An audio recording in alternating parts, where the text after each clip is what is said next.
Hello students, good morning. बेटा आप सभी का एक बार फिर से स्वागत है आपके अपने यूट्यूब चैनल एस्कोसेल एजुकेशन में। और आज हम कर रहे हैं हमारी 5th क्लास की ईवीएस का फर्स्ट चैप्टर सुपर सेंस। तो कुछ पार्ट इसका हमने कर लिया है, अब करते हैं आगे का। इससे पहले यदि आपने चैनल को सब्सक्राइब नहीं किया है तो चैनल को सब्सक्राइब कर लेना, और वीडियो आपको अच्छी लगे तो वीडियो को लाइक शेयर कर देना। तो अपनी वीडियो शुरू करते हैं। तो यहाँ पे देखो एक एक्टिविटी करनी है हमें। यहाँ पे लड़की है, ये देखो अपने कानों के पीछे हाथ करे हुए खड़ी है। तो देखते हैं, try this for this activity find A quite place in your school. School का जो बिल्कुल शांत जो क्षेत्र है, जिस जगह बिल्कुल शांति है, वो देखना है हमें। Tell one of your friend to stand at a short distance and ask him to say something softly. अपने फ्रेंड को बोलना है कि थोड़ी सी दूर खड़ा हो जाए और धीरे से कुछ बोले।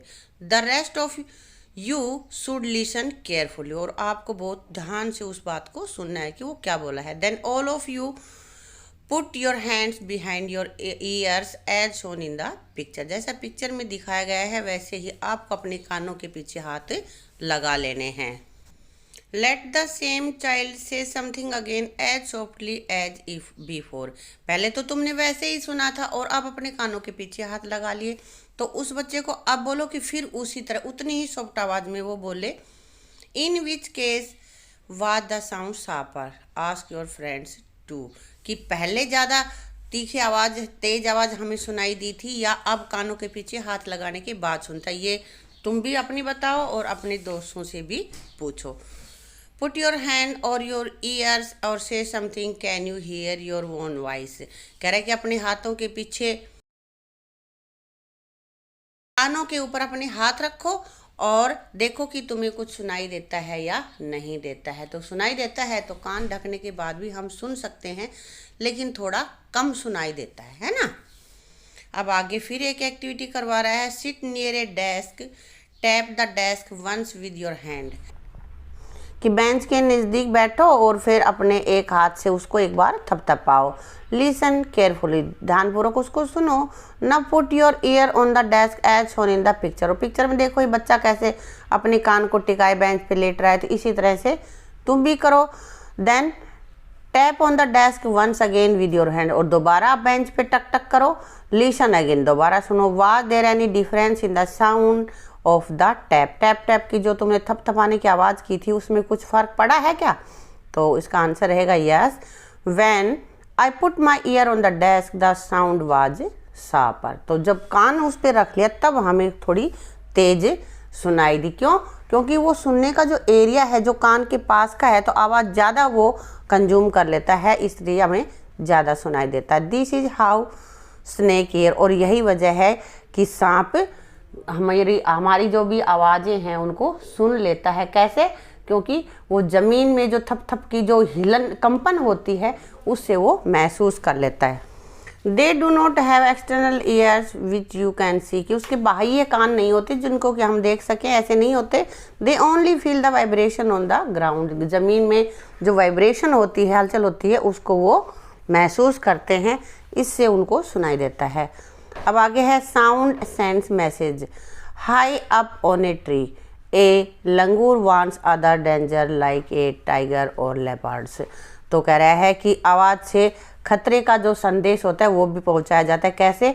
एक लंगूर बहुत ऊंचे पेड़ पे बैठा है तो वो अपनी इस तरह की आवाज़ निकाल देता है कि और जानवरों को पता चल जाता है कि वहाँ पे कोई टाइगर लेपर्ड्स वगैरह तो नहीं आया हुआ है। The langur does this by making a special warning call. और एक विशेष तरह की आवाज़ वो इसके लिए निकालता है।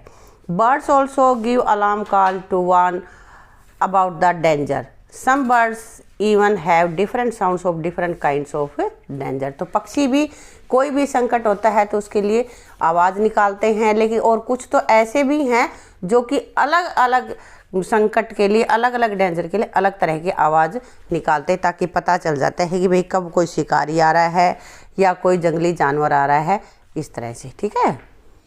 Some animals start behaving in a different way when an earthquake और storm is about to come. और कुछ एनिमल्स ऐसे हैं जब कभी भूकंप या भाई तूफान वगैरह आने वाला होता है तो अलग तरह का बिहेव करने लग जाते हैं, यानी कि उनको पता चल जाता है तो उनकी एक्टिविटी से भी हम पता लगा सकते हैं कि क्या आने वाला है। People who live in forest can observe such behaviour of animals come to know out of the danger. और जो शहर जंगली जो क्षेत्र हैं उनके आसपास रहने वाले लोग हैं वो इन तरह की एक्टिविटीज़ को देख करके अंदाज़ा लगा लेते हैं कि कोई संकट आने वाला है। अब यहाँ पे है राइट, लिखने कुछ क्वेश्चन है। Can you understand the sounds of some animal, which animal. क्या तुम कुछ एनिमल्स की आवाज़ पहचान लेते हो? तो कुछ एक की तो पहचान लेते हैं। मैंने यहाँ पे लिखा यस, काऊ, डॉग, कैट, पिजन एट्सेट्रा। आप जिसकी आवाज़ को पहचान लेते हो उसकी आवाज़ यहाँ पे, उसका नाम यहाँ पे लिखना। जैसे काऊ की आवाज़ सुन के चाहे हम देखे भी नहीं लेकिन हम पहचान जाएंगे कि गाय बोल रही है ना। तो ये मैंने कुछ लिखे हैं, आप इनके अलावा कुछ लिखना चाहो वो भी लिख सकते हो जिनकी आवाज़ आप पहचान सकते हो बिना देखे। Do some animals understand your language. क्या कुछ एनिमल्स तुम्हारी लैंग्वेज, तुम्हारी भाषा समझते हैं? विच वन, कौन कौन से? भाई कुछ समझ लेते हैं, कुछ तो बहुत ट्रेंड कर दिए जाते हैं जैसे डॉग, कैट, पिजन एट्सेट्रा। ये हमारी आवाज़ें भी समझ सकते हैं हम क्या कह रहे हैं। से it with sounds. Just like birds and dolphins, you can also make your own language of sounds for giving message. पक्षियों की तरह ही डॉल्फिन वगैरह भी अपनी उनकी अलग साउंड होती है, अलग तरह के मैसेज देने के लिए। Remember, you have to talk to your friends with only sound, no word. याद कर रखो कि तुम्हें अपने दोस्तों से सिर्फ साउंड से बात करनी है, कोई शब्द नहीं बोलना है। जैसे कोई भी साउंड निकालनी है, ओ ओ, इस तरह से कुछ भी।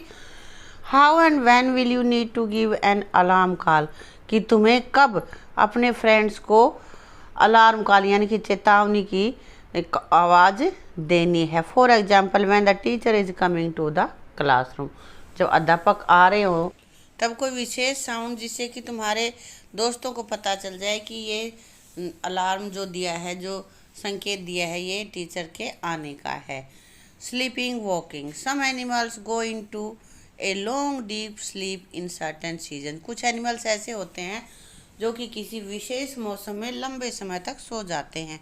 Then they are not seen for many months, और तब वो महीनों तक हमें दिखाई नहीं देते।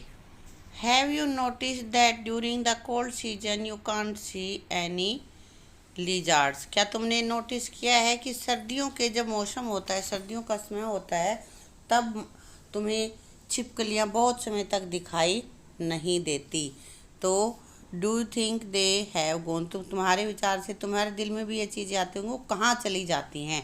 कहाँ चली जाती हैं?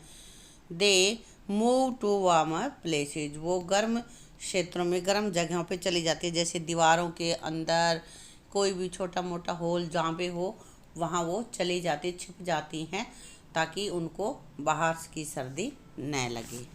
छिपकलियों के इस तरह काफ़ी समय तक अंदर ही छुपे रहने को हम हाइबरनेशन कहते हैं। हिबरनेशन का मतलब होता है शीतकालीन निद्रा, लंबी नींद। ठीक है, अब आगे है sloth. It looks like a bear but is not. Sloth की बात कर रहे हैं तो स्लोथ बियर की तरह दिखाई देता है लेकिन बियर नहीं होता। इट इज ए स्लोथ, ये एक स्लोथ होता है। It spends almost 17 hour a day sleeping while hanging upside down on a tree branch. कह रहा है कुछ 17 घंटे, लगभग 17 घंटे एक पेड़ पर सोते हुए गुजार देता है। और सोता किस तरह से है? हैंगिंग अपवार्ड डाउन, ऊपर से नीचे लटकते हुए सोता है पेड़ की शाखाओं पे। वो 17 घंटे सोता है। तो जागता कितनी देर है? एक दिन में 24 घंटे होते हैं, तो कितनी देर जागता है? 7 घंटे। The sloth eats the leaves of the same tree on which it leaves. और स्लोथ जिस पेड़ पे सोता है, जिस पेड़ पे रहता है, उसी के पत्ते खाता है अपने जीवन यापन के लिए। It hardly need anything else, और उसे मुश्किल से ही किसी और चीज़ की ज़रूरत होती है, यानी कि सिर्फ वो पत्ते खा लेता है और आराम से सोता रहता है। When it has eaten enough leaves from that tree it move to the near by tree. जब उस पेड़ के लगभग सारे पत्ते वो खा लेता है तो फिर वो दूसरे पेड़ पर चला जाता है जो नज़दीक ही होता है। बात बहुत ज़्यादा दूर वो तभी भी नहीं जाता।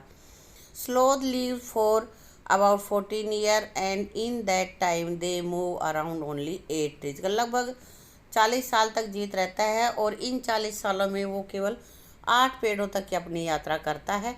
Once a week it comes down from the tree to relieve itself. और सप्ताह में एक दिन वो अपने आप को रिलीव करने के लिए पेड़ से नीचे उतरता है, वरना पेड़ पे ही लट के सो लेता है, वहीं पत्ती खा लेता है, पेड़ पे ही रह जाता है।